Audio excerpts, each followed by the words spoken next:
السلام علیکم دوستو۔ انسانوں کی اس دنیا میں آمد کا سلسلہ تو حضرت آدم علیہ السلام سے شروع ہو گیا تھا۔ اس کے بعد دنیا میں مختلف قومیں وقت گزرنے کے ساتھ ساتھ آباد ہوتی رہیں۔ اللہ تعالیٰ نے ہر قوم کی ہدایت کے لیے مختلف وقتوں میں کم و بیش 1,24,000 انبیاء کرام کو بھیجا، اور آج دنیا میں کئی بڑے مذاہب موجود ہیں۔ یہ مختلف انبیاء کی تعلیمات کو فالو کرتے ہیں۔ انہی میں سے ایک مذہب ہندو مت بھی ہے، جس کا یہ دعویٰ ہے کہ سناتن دھرم یعنی ہندو مت دھرم دنیا کا سب سے قدیم ترین مذہب ہے، جبکہ ان کے مطابق ہندوستان کی سرزمین میں کبھی کسی نبی کو نہیں بھیجا گیا۔ ہندو مذہب میں بھی قرآن مجید کی طرح بھگوانوں کی طرف سے بھیجی گئی کتابیں دا ہولی ویداس کی صورت میں موجود ہیں، جن میں ان کے مطابق کسی بھی پیغمبر کا ذکر نہیں کیا گیا، لیکن حقیقت بالکل اس کے الٹ ہے۔ اگر ان کی سرزمین پر واقعی کوئی نبی نہیں بھیجا گیا تو حضرت محمد صلی اللہ علیہ وآلہ وسلم کا ذکر ان کی کتابوں کے اندر کیسے موجود ہے؟ حضرت نوح علیہ السلام اور ان کی کشتی کا ذکر کیوں بیان کیا گیا ہے؟ حضرت عیسیٰ علیہ السلام کی واپسی کا ذکر کس نے بیان کیا ہے؟ اور ایک اللہ کی عبادت کا کیوں کہا گیا ہے؟ اور اگر ہندو مت کی مقدس کتابیں واقعی کسی نبی پر نازل ہونے والی تعلیمات ہیں تو وہ کون سے نبی ہیں؟ یعنی ہندو آخر کس نبی کی امت ہیں؟ ہندو پنڈتوں کے مطابق ہندو مت دنیا کا قدیم ترین مذہب ہے، اتنا قدیم کہ جب اسلام یا مسلمانوں کا وجود تک نہ تھا، جو کہ صحیح بھی ہے کیونکہ کفر اور شرک کی ابتدا اسی دن سے شروع ہو گئی تھی جب حضرت آدم علیہ السلام کے بیٹے حابیل نے قابیل کو قتل کیا اور کفر و شرک کے اندر مبتلا ہو گیا۔ اس کے بعد حضرت ابراہیم علیہ السلام کی قوم بھی بت پرست تھی۔ موسیٰ علیہ السلام کی قوم نے بھی ایک بچڑے کو خدا بنا رکھا تھا، اور یہاں تک کہ آپ صلی اللہ علیہ وآلہ وسلم کے اعلان نبوت کے وقت بھی خانہ کعبہ کے اندر تقریباً 360 بت موجود تھے، جس سے پتہ چلتا ہے کہ بت پرستی کا آغاز انسانیت کی ابتدا سے ہے اور اس کا تعلق کسی بھی مذہب سے نہیں بلکہ گمراہی سے ہے۔ ہندو اسکالرز کا بھی یہ دعویٰ ہے کہ ہندوستان کا اصل مذہب ہندو مت ہے، جبکہ اسلام کو آئے ہوئے تو صرف 1400 سال ہی گزرے ہیں، لہٰذا اسلام کا ہندوستان سے کوئی تعلق نہیں۔ لیکن شاید وہ اس بات کو نہیں جانتے کہ دنیا کا پہلا پیغمبر ہی ہندوستان کی سرزمین پر اتارا گیا۔ حضرت آدم علیہ السلام کو دنیا میں ہندوستان کے اندر سری لنکا کی ایک پہاڑی پر اتارا گیا، جہاں پر آج بھی ان کے قدم کا نشان موجود ہے، یعنی ہندوستان کی سرزمین پر پہلا قدم رکھنے والا آدمی ہی ایک مسلمان تھا۔ اس کا مطلب اسلام کی ابتدا ہی ہندوستان کی سرزمین سے ہوئی۔ حیران کن طور پر لفظ آدم بھی سنسکرت کا ایک لفظ ہے جس کا مطلب ہے پہلا، شروعاتی، اور اگر ہندو اس بات سے انکار بھی کرنا چاہیں تو نہیں کر سکتے، کیونکہ ان کی اپنی مقدس کتاب رگ وید اور بیوش پرانا میں بھی آدم علیہ السلام کی تخلیق، فرشتوں کا ان کو سجدہ کرنا اور حضرت اماں حوا علیہ السلام کی تخلیق اور شیطان کا ان دونوں کو بہکانا اور پھر زمین پر اتارنے کا واضح طور پر ذکر موجود ہے۔ پرانا کے اندر لکھا ہے، خدا نے حضرت آدم علیہ السلام کے جسم کو 2 حصوں میں تقسیم کیا، ایک کو سمبھوا منو یعنی آدم علیہ السلام اور دوسرے کو شترو یاکے بنایا، جسے آج مسلمان اماں حوا کے نام سے جانتے ہیں۔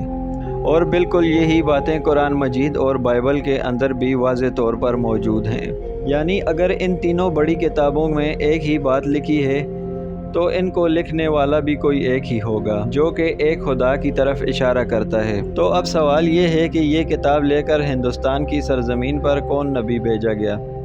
سب سے پہلی بات ہے کہ ہندو نام کا کوئی مذہب تاریخ کے اندر موجود ہی نہیں، اور نہ ہی کسی آسمانی کتابوں کے اندر موجود ہے۔ ہندو دراصل سناتن دھرم کے نام سے تاریخ کے اندر موجود ہے۔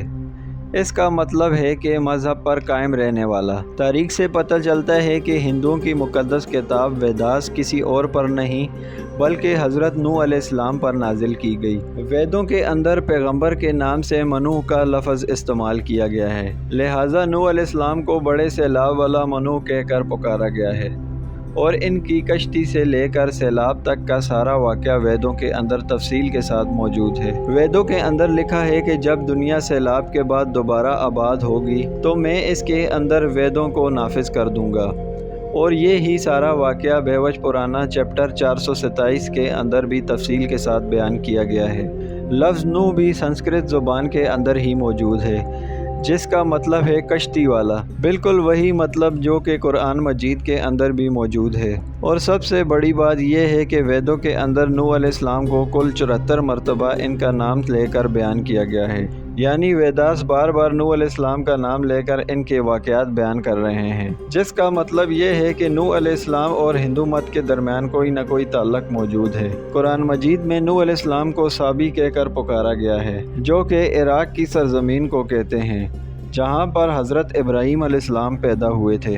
ان کی قوم بھی ایسے ہی مشرک تھی، انہوں نے تمام انبیاء کرام کی تعلیمات کو بدل دیا یا جھٹلا دیا تھا، اور ایسے ہی بتوں کی پوجا کیا کرتے تھے۔ اس کے علاوہ یہ فرشتوں کی بھی پوجا کرتے تھے، اور انہوں نے ہر کام کروانے کے لیے مٹی کے خدا بنا رکھے تھے۔ یہ لوگ آگ اور ستاروں کی بھی پوجا کرتے تھے، اس لیے آج بھی ہندو قوم ستاروں کے علم پر یقین رکھتے ہیں اور آگ کی بھی پرستش کرتے ہیں۔ مگر یہ سب کچھ جان کر بھی اور اپنی کتابوں کے اندر اتنی واضح طور پر ایک خدا اور پیغمبروں کی تعلیمات کو دیکھ کر بھی آخر یہ ہندو قوم اس کا انکار کیوں کرتی ہے؟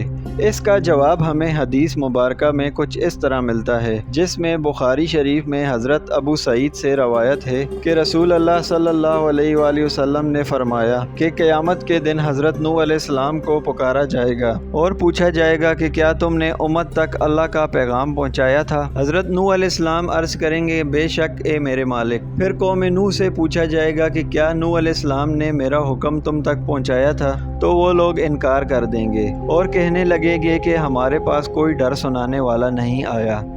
پھر نوح علیہ السلام سے پوچھا جائے گا کہ کیا تمہارے پاس تمہاری بات کا کوئی گواہ ہے؟ تو وہ کہیں گے کہ اے میرے مالک، محمد صلی اللہ علیہ وآلہ وسلم اور ان کی امت۔ پھر تم لوگوں کو پیش کیا جائے گا تو تم لوگ حضرت نوح علیہ السلام کے حق میں گواہی دینا۔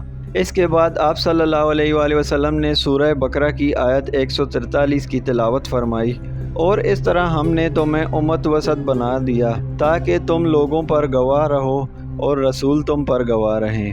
یعنی اس حدیث سے ثابت ہوتا ہے کہ ہندو قوم اس طرح گمراہی میں مبتلا رہے گی اور کسی نبی کو بھی تسلیم نہیں کرے گی، جبکہ اللہ تعالیٰ کی وحدانیت اور انبیاء کرام کے حالات اور تعلیمات کے بارے میں تمام معلومات ان کی اپنی ہی مقدس کتابوں میں موجود ہیں، لیکن ہندو پھر بھی اسے جھٹلاتے ہیں اور ایسے ہی قیامت تک جھٹلاتے رہیں گے۔ ویڈیو پسند آنے کی صورت میں چینل کو سبسکرائب کریں اور ویڈیو کو لائک اور شیئر کریں۔ شکریہ۔